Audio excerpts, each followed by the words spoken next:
George explores the grain chain with support from farmers and millers across the UK.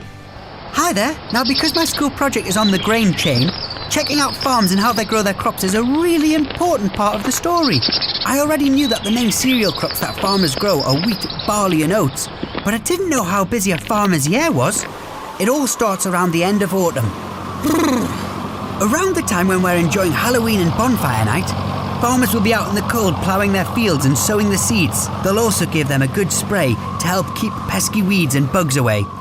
Once that's done, they'll just have to wait a wee while for the seeds to germinate and start to grow. But by spring, the crops will be well on the way and with a bit of luck, will be growing nice and strong, producing loads of shoots. The farmer wants to keep them nice. He will help the crops grow by treating them with fertiliser until...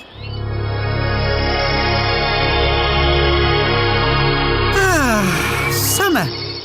That's better. By early summer, the cereal crops will have grown their ears. That's the bit where the grains are. The weather plays a big part in how successful the crop is. A bad summer can mean a poor crop, and in parts of the world that can make the difference between food and no food. When it's ready, over the late summer, most likely when you're having a nice relax on your school summer holidays, the crops will be harvested using a combined harvester. As well as cutting the stalks, these huge machines will separate out the grain. These stalks are valuable to farmers. Once they're cut, the stalks will be baled and left to dry, which, as well as providing a food for cows and horses, can also make a nice bed for animals.